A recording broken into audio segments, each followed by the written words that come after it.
하나씩. 네. 우리 박혜연 선생님은 현재 한국문협회 안성지부 감사님으로 계십니다. 큰 박수를 부탁드립니다.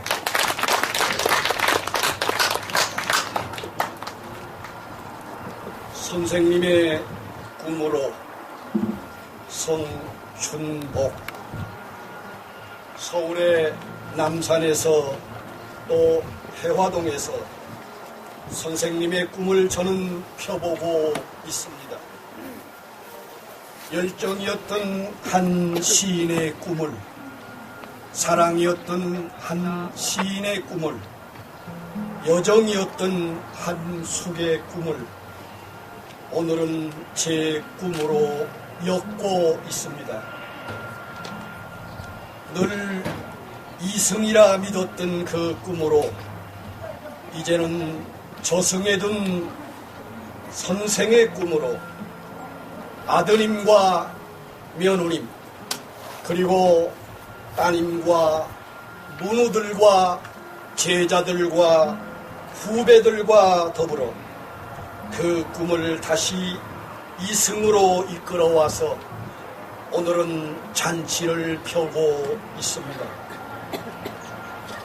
안성 땅 난실리의 편운제와 청화헌을, 서울 해화동의 집필실과 문학관을, 이승과 저승의 긴 다리를 놓고 캄캄하게 살아온 일흔과 여든의 내력, 쓸쓸과 정남이와 아쉬움을 엮어 노잣돈으로 늘 셈하는 그런 버릇입니다.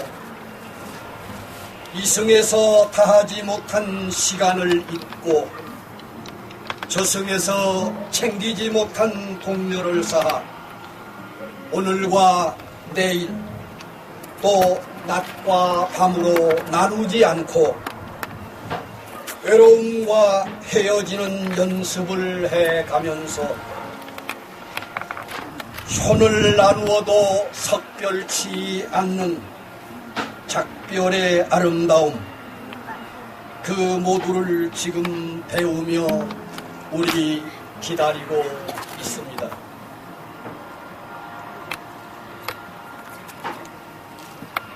꽃, 조병화. 꽃이 스스로 혼자 피어서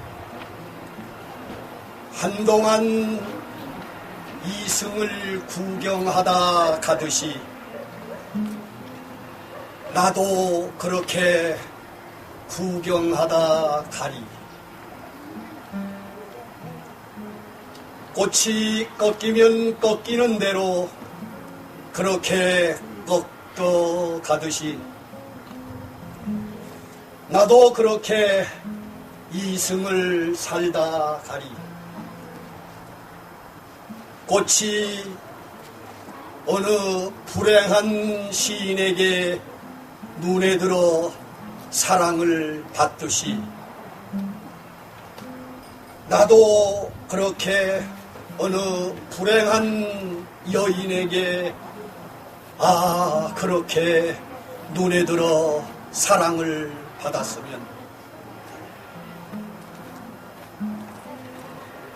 꽃은 이 땅에 내려온 천사이옵니다.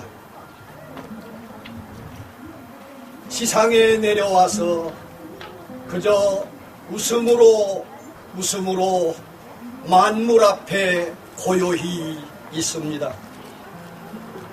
인간들이 쓸쓸할 때나 사랑할 때나 즐거워할 때나 괴로워할 때나 싸울 때나 전쟁을 할 때나 떠날 때나 죽어갈 때나 새로 태어날 때나 그 자리, 그 떨어져 있는 거리에서 한 자리에서 그저 웃고 있습니다.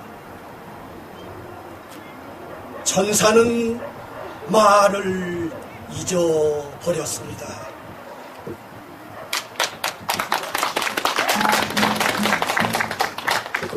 네, 수고하셨습니다. 네, 다음은 김순희님께서 이령 부인이 꼭대기에 올라야 날 수 있는 무당벌레의 시학과 그 다음에 조병아 선생님에 대한 편편 화십 두 개를 낭송을 해드리겠습니다. 조병아 선생님 53권의 시집 머리말에 이렇게 써 있습니다. 저는 이 내용을 읽어보고 내 몸이 건장하고 내 두뇌가 건장할 때 글 한 줄이라도 더 써야겠다는 것을 느꼈습니다. 그 머리말을 말씀드리겠습니다. 나는 평생 동안 창작하고 살았는데 이제 내가 약간 고장이 나서 더 이상 창작할 수 없습니다. 그러나 후회하지 않습니다. 얼마나 경쾌하고 슬픈 얘기입니까? 네, 여러분들 더 늦기 전에 한마디로 해서 정신 차려서 글을 한 줄이라도 더 쓰는 게 좋지 않을까 하는 것을 느꼈기 때문에 말씀을 드렸습니다. 그럼 김순희님은 저희 모인협회 수필분과위원장으로 활약하고 매사에 열심히 저를 돕고 있습니다. 늘 감사하게 생각합니다. 힘찬 박수를 부탁드립니다. 조병아 선생 10주기를 추모하는 시론. 꼭대기에 올라야 날 수 있는 무당벌레의 시학. 이어령. 윤이 나는 빨간 바탕 혹은 주황색 바탕에 크레용으로 칠한 것 같이 까맣고 동그란 점, 화려한 옷을 입었다. 그래서 우리는 무당벌레라 하고 서양 사람들은 아시아의 숙녀 딱정벌레라고 부르는가 보다. 하지만 원색으로 너풀대는 무당옷을 생각하기 전에 농장 속에 개켜둔 누나의 나들이 옷을 보기 전에 생각해보자. 칙칙하고 단조한 무당벌레의 애벌레 모습. 나무 줄기나 어느 이파리 뒤 조용한 곳을 찾아 자신의 몸을 녹이고 있는 깜깜한 번데기의 꿈.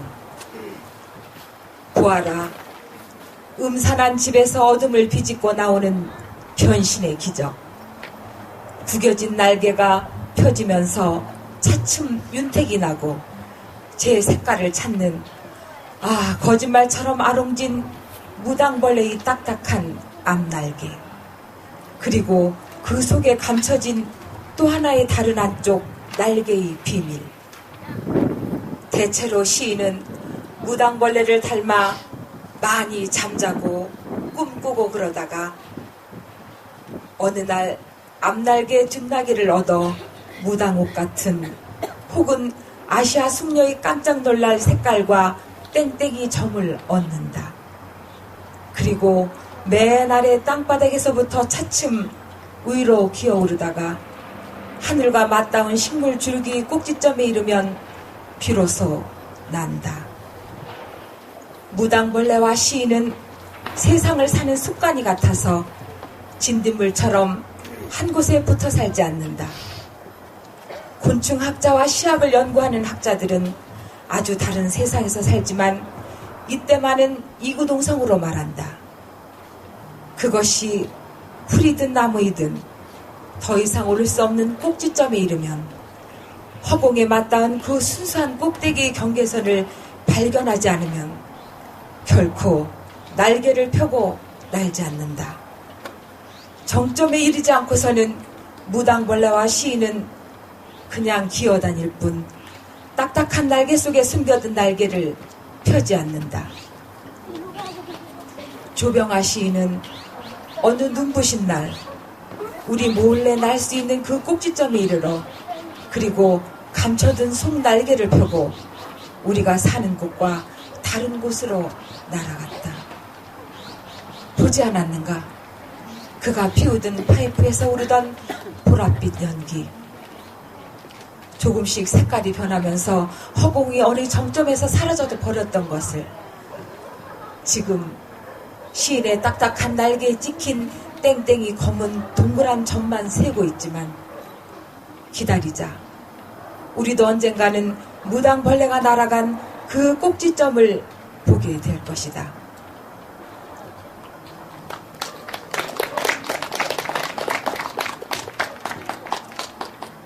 편편 화심 조병아. 꽃이 지느나 기다려도 무심한 봄날 봄이 무거워 꽃이 지느나 진관사 가는 언덕 훨훨 날리는 꽃 꽃은 피어도 님없는 봄날 꽃이 지느나 봄이 무거워 꽃이 지느나 세상에 한번 피어가는 날까지 소리 없는 자리 님 그리다 많은 자리 하늘이 넓어 산이 깊어 가지에 피어도 피다지는 마음은 내 여기 마음 진관사 깊은 고래 봄이 무거워 꽃이 지느나 기다려도 무심한 봄날 봄이 무거워 꽃이 지느나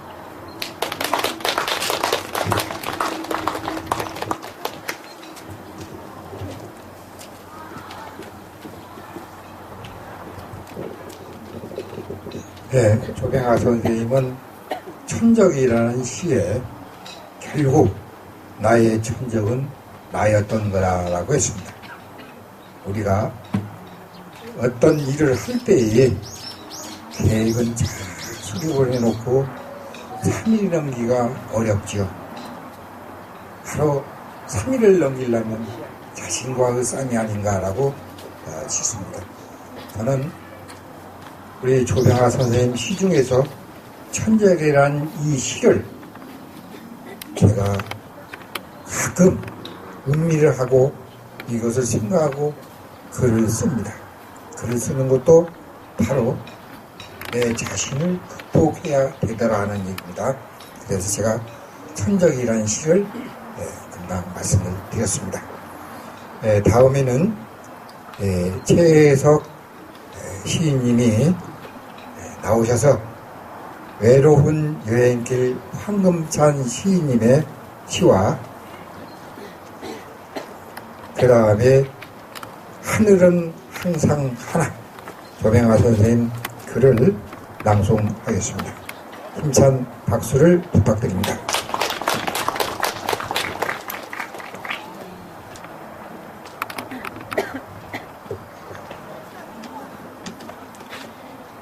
외로운 여행길 황금찬. 조병아 시인이 고향을 떠난 지 10년이다. 내가 조병아 시인을 자주 만나게 된 것은 1954년 경이다. 해화동에 있는 동성고등학교에서 교사가 되면서부터였다. 조병아 시인은 해화동에서 생활했다. 그러니 해화동 시인이다. 그때를 전후하여 해화동에 자리한 시인들의 이름을 기록해본다. 해화동의 시인들 조병화, 조치훈, 박모걸, 김종문, 정한모, 김구용, 장혹, 성욱, 성춘복, 이생진, 윤강로, 박희진 이런 시인들이 해화동을 지켜왔다. 그때 해화동의 시인들이 자주 들리곤 했던 다방이 있었다. 바로 보혜미안이다. 그때 여류 시인들도 자주 들리곤 했는데 허영자 시인과 홍금자 시인이 있었다. 그 어느 해였던가 조병화 시인이 움직이던 세계 시인대회가 서울에서 열리게 되었다. 많은 시인들이 참석해 주었다. 그것이 시작이 되어 시인대회는 많은 나라로 번져나갔다. 일본 및 태국뿐만 아니라 인도로까지 문을 열었다. 한국 시인들은 세계 시인대회에서 거의 빠지는 일이 없었다. 86년의 시인대회는 그리스 이오니아 해의 섬에서 열렸다. 그 대회를 끝내고 돌아오는 길에 프랑스에서 시 낭독을 하게 되었다. 한국 시인 몇 명과 프랑스 시인 몇 명이 시 낭송을 한 것이다.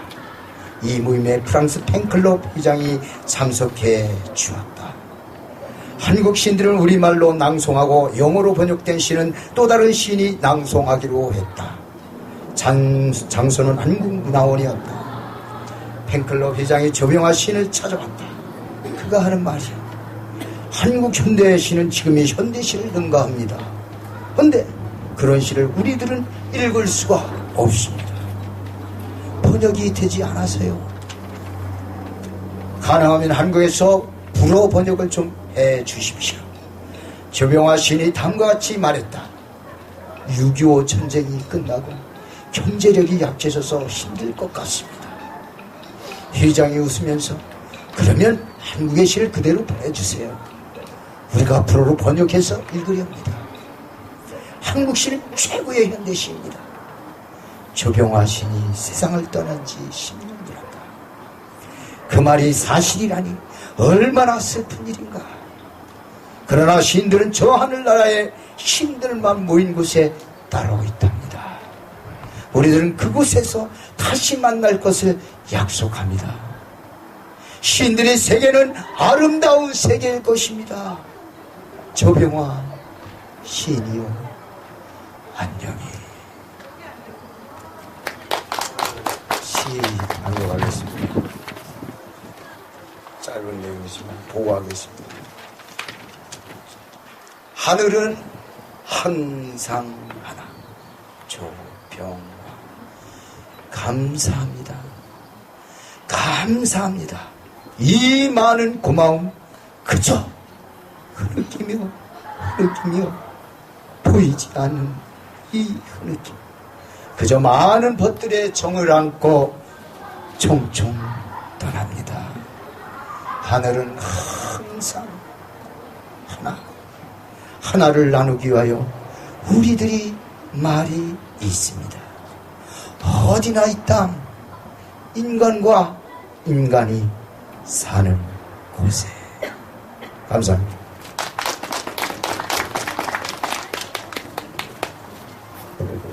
수고하셨습니다.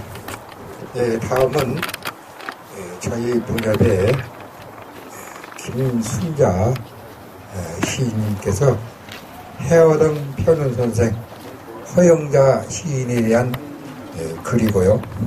그 다음에 하루 만에 이야 조병화 선생님 글을 낭송하겠습니다.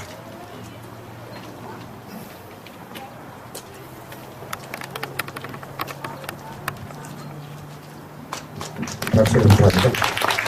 자, 낭송을 하기 전에 우리 김순자 시인님을 간단하게 소개를 하겠습니다.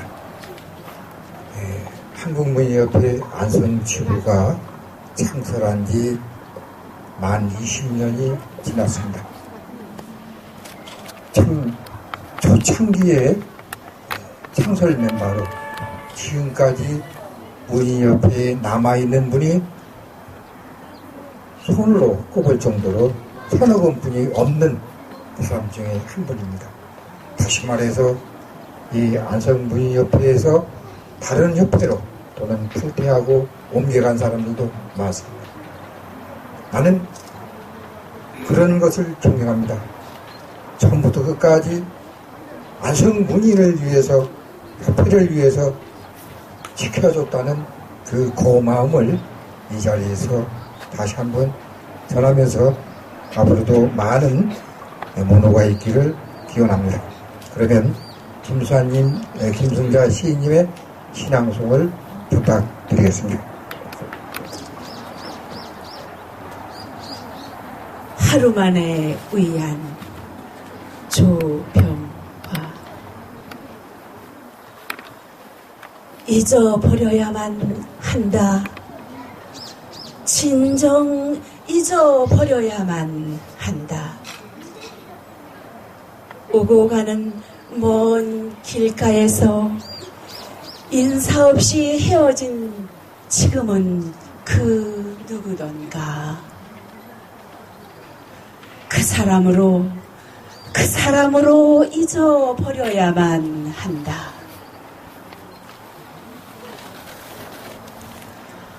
온 생명은 흘러가는 데 있고 흘러가는 한 줄기 속에 나는 또 하나 작은 비둘기 가슴을 비벼대며 밀려가야만 한다.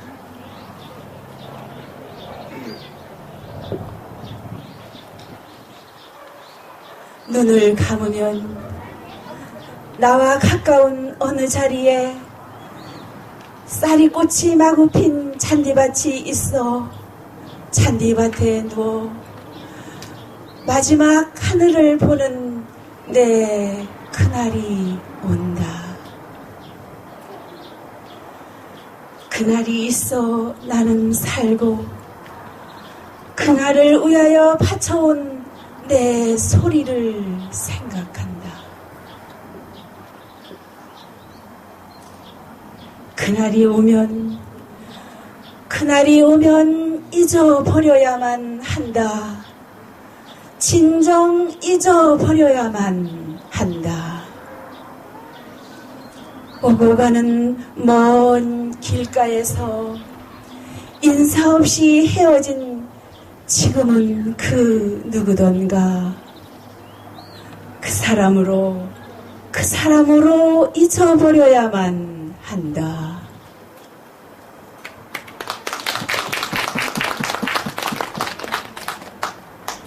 해화동 편운선생 허영자. 해화동 로타리 2층 찻집. 손님이 창문 밖을 내다보며 말한다. 저기 베레모 하나가 가는군.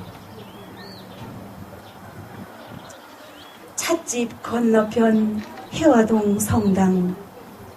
신부님이 문을 나서다 말고 말한다. 저기 시인 한 분 가시는군. 해화동 로타리 작은 빵집. 손님이 창문 밖을 내다보며 말한다. 저기 파이프 하나가 가는군. 빵집 건너 해화동 성당. 햇빛 속에 십자가가 빛난다. 저기 맑은 영혼 한 분 가시는군.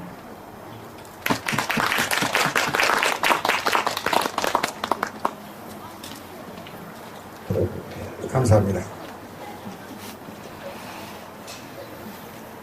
네, 끝으로 시 낭송은 신대성 아동 문학가인 신대성님이 시낭송이 있는데요. 봄마다 편운제에는 장석주 시인님의 글을 읽고 끝을 맺고자 합니다. 박수 힘차게 부탁드립니다.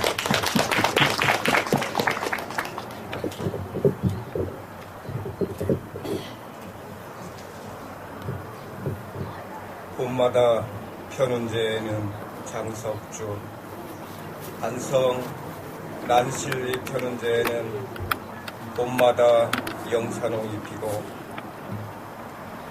뜰에 모가 나무는 가을마다 탐스런 열매를 맺지만 편운제 주인은 여기에 없습니다.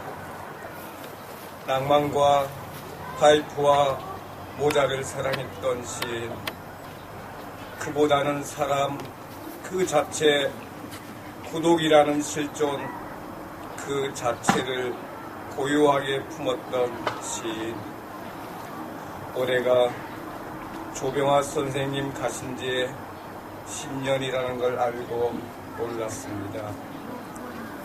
10번 봄이 오고 10번 가을이 가는 동안 우리는 밥 먹고 싸우고 새끼들을 키우고 사업은 번창했다가 엎어지고 그 사이 옷에 달린 단추 2어 개가 떨어지고 옷에 구멍이 나기도 했습니다. 세월은 왜 이리 빠른가요? 그 사이 계집애들은 애기 엄마가 들고 그 사이 사내 애들은 애기 아빠가 되었습니다. 고독을 잃은 사람들에게 고독을 찾아주던 시인은 아주 멀리 있습니다. 선생님 잘 계시지요? 선생님 계신 곳에도 모란과 작약이 피고 가을에는 석류도 빨갛게 익어가는지요.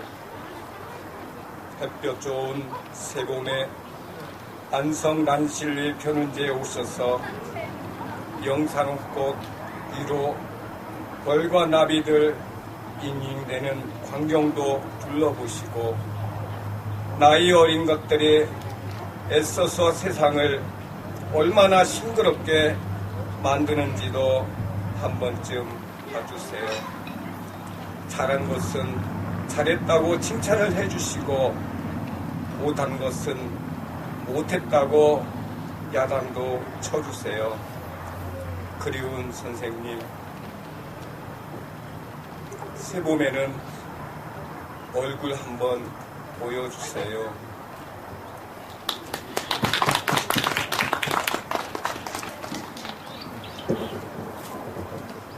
이상으로 숲을 읽는 날 안성의협회 모두 마치겠습니다. 단 제가 현판에 즉 현관에 써있는 선생님에 대한 글 한 구절을 낭송하고 마치고자 합니다. 하늘엔 별, 땅엔 시, 땅엔 꽃, 사람엔 시. 양질의 시는 영혼의 화석처럼 영원하리. 아마 선생님의 시는 영혼의 화석처럼 영원할 것입니다. 앞으로 많이 문학관을 애용해 주시고 많은 홍보를 해서 여기에 관람이 많이 있도록 당부 말씀을 드리면서 이것으로 끝을 맺습니다. 감사합니다.